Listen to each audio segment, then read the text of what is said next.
चलिए देखिए। हाय दोस्तों, क्या है कि हम लोग जो है चैप्टर जो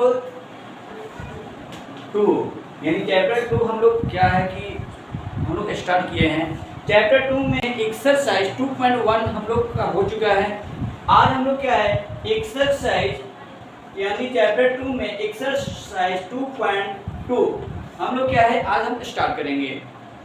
ओके, तो चैप्टर एक्सरसाइज 2.2 में क्या होता है इसके बारे में हम लोग पहले जिक्र करते हैं, उसके बाद हम लोग क्या है इसके एक्सरसाइज पर चलेंगे।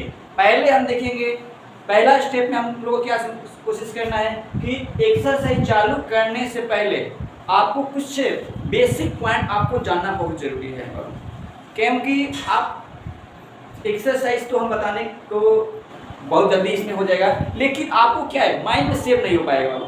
क्या है कि आपको माइंड में भी रखना है, कैसे रखना है, आपको रिवीजन भी आपको करना है। तो देखिए, रिवीजन करते हैं या बनाते हैं तो आपको बेसिक होना बहुत ज़रूरी है। अगर बेसिक आपकी कमज़ोर है तो आप में बहुत आगे चलकर बहुत दिक्कत होगा। इसीलिए हमारी जो भी क्लास होती है, जो भी आपको पहले क्लास देंगे तो सबसे पहले आपको फाउंडेशन यानी आपको बेसिक बताया जाएगा, और इसके बाद ही आपको एक्सरसाइज वाले जो सम होगा उसको हम सॉल्व करेंगे।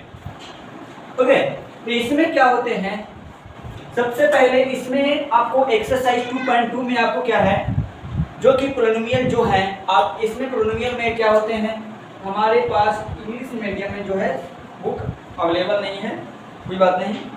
इसमें हमारा क्या है जैसे कि find the zero of following quadratic polynomial and verify the relationship between the zero and the coefficient. देखो इसमें क्या बोल रहे हैं कि आपको फाइंड करना है मतलब आपको ज्ञात करना है कोएफिशिएंट, मतलब इसका हिंदी में मतलब आप बोलिएगा तो इसके मतलब होता है कि द्विघात बहुपद। पोलिनोमियल के मतलब होता है द्विघात बहुपद, ठीक है। तो द्विघात बहुपद के शून्यंक और गुणनफल आपको ज्ञात करना है, मतलब फाइंड द जीरो, ठीक है। तो इसमें आपको क्या है पोलिनोमियल में जीरो आपको फाइंड करना है। इसके लिए आपको सम प्रोडक्ट ऑफ जीरो और सम ऑफ जीरो, आपको दो टॉपिक आपको याद होना चाहिए। तो इसके लिए क्या है, हम सबसे पहले पोलिनोमियल होता है कैसा, हमारा जो होते हैं ये किस तरह से होते हैं, जो बहुपद होते हैं द्विघात बहुपद बोलते हैं, क्वाड्रेटिक इक्वेशन जो होते हैं किस रूप में होते हैं, इसको हम पहले देख लेते हैं। जैसे कि ax² plus bx plus c equal 0। Okay, यानी इस रूप में अगर आपके पास रहते हैं कोई भी इक्वेशन तो आपको इसमें से फाइंड करना होता है, जीरो फाइंड करना होता है। तो जीरो हम तो फाइंड कर देंगे। ओके, तो इस तरह के तो जीरो तो फाइंड हम लोग आगे चल के करेंगे ही, लेकिन इससे पहले आपको क्या समझाना चाहते हैं आप जरा समझ लीजिए। ये क्या है, अगर इस स्टेप में है तो हम इसे हम पोलिनोमियल बोलेंगे, ठीक है। अगर इस स्टेप में है तो इसे हम पोलिनोमियल एंड द्विघात समीकरण बोलेंगे।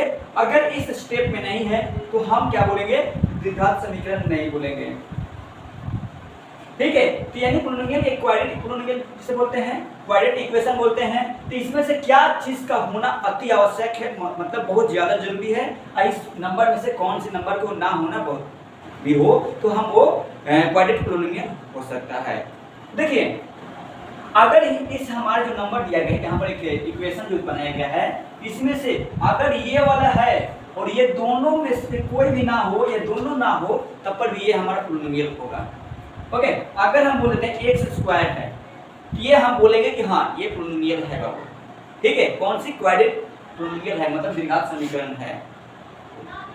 तो अगर इसके अलावा ये दोनों ना हो, अगर मान लीजिए ना हो तो हम क्या ले लेंगे, तो हम 0x प्लस 0 ले लेंगे।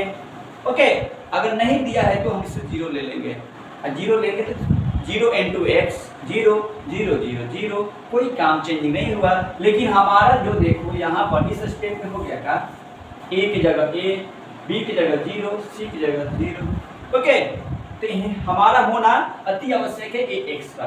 ax है तो हम बोल देंगे एक क्वाड्रेटिक पोलिनोमियल है, अन्यथा ये हमारा नहीं है। चलिए, अब अगला स्टेप हम अब इस तरह से समझ गए। अब थोड़ा सा स्टेप हम थोड़ा चेंजिंग करते हैं, देखिए जरा क्या है 3x² प्लस, अभी जैसे मैंने बोला था कि इसको होना होती आवश्यक है, तो 3x² plus 0x plus 0 equal 0 हम डाल दिए। जरा ध्यान दीजिएगा, 3x² + 0x + 0 = 0। क्या आप ये कौन सा नंबर है, पोलिनोमियल है या नहीं है, क्वाड्रेटिक पोलिनोमियल है या नहीं है, आप बताइए जरा, मतलब द्विघात समीकरण है या नहीं है।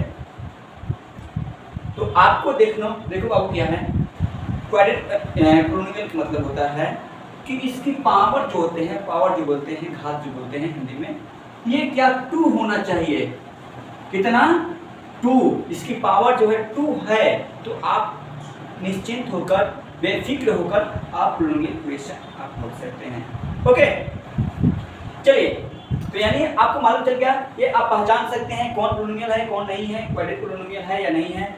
ऐसे तो आप बोलने के सारे पोलिनोमियल होते हैं, लेकिन क्वाड्रेटिक जो पोलिनोमियल होते हैं इसमें आपको जो पावर होना चाहिए 2 होना चाहिए। अब इसके बाद आपको कुछ फाइंड द सम ऑफ 0 पूछता है। ये देखिए सम ऑफ 0 क्या होते हैं, तो अल्फा प्लस बीटा इक्वल होता है, सम ऑफ 0 का फॉर्मूला होता है, सम ऑफ 0 इससे भी बोल सकते हैं, सम ऑफ 0 यहाँ पर लिख सकते हैं। ओके, सम ऑफ 0 भी लिख सकते हैं। और इसके बाद क्या आप अल्फा प्लस बीटा इक्वल, ठीक है, तो अल्फा प्लस बीटा इक्वल क्या लिख सकते हैं, -b/a, और एक सम ऑफ 0 है और प्रोडक्ट ऑफ 0, यानी product of 0 alpha into beta equal होता है अल्फा इंटू बीटा, जरा ध्यान देना, alpha plus beta plus gamma डालो, अल्फा प्लस बीटा चलो इतना ही आपके लिए काफी है, अल्फा प्लस बीटा इतना हो गया, और अल्फा इंटू बीटा हो जाएगा C/A। पहले आप क्यों लगे, आपको 2 ही जरूरत है, 3 को जरूरत नहीं है, आगे आपको 3 का होगा, अल्फा बीटा गामा। ओके, तो ये हो जाता है सम ऑफ 0, सम ऑफ 0 को हो गया alpha plus beta equal -b/a, और क्या होता है product of 0 alpha into beta equal C/A।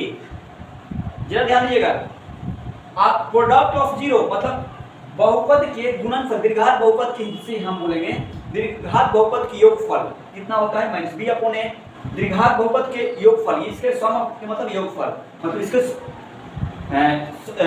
योगफल कितना हो जाएगा, इसका फॉर्मूला होता है -b/a, और प्रोडक्ट ऑफ 0 मतलब बहुपद के दीर्घात बहुपद के गुणनफल इक्वल होता है C/A। ठीक है, अब देखिए b क्या है, a क्या है, c क्या है और a क्या है, ये सब के बारे में देख लेते हैं।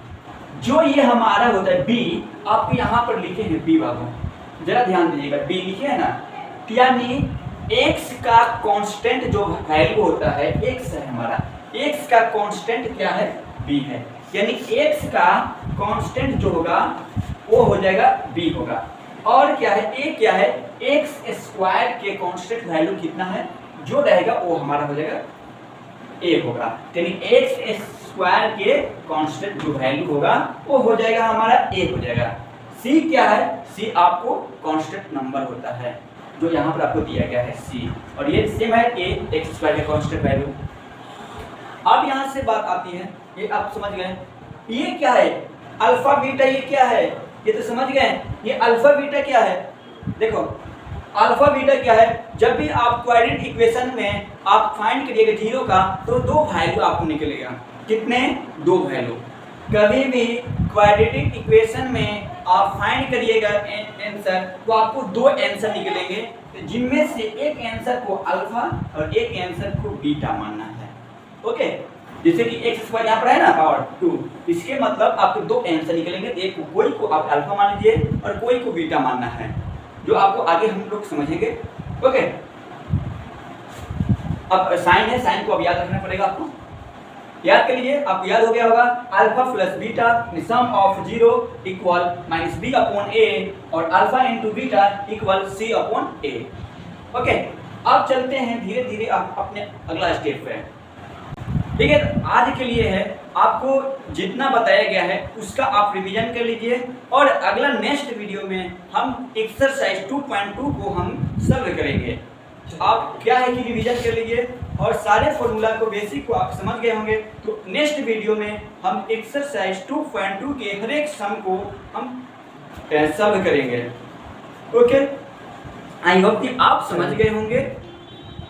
अगर नहीं समझे हैं तो आप वीडियो को कमेंट बॉक्स में जाकर आप बोलिए, आपको फिर से आपको बता दिए, समझा दिया जाएगा, जब तक आप वेट करिए।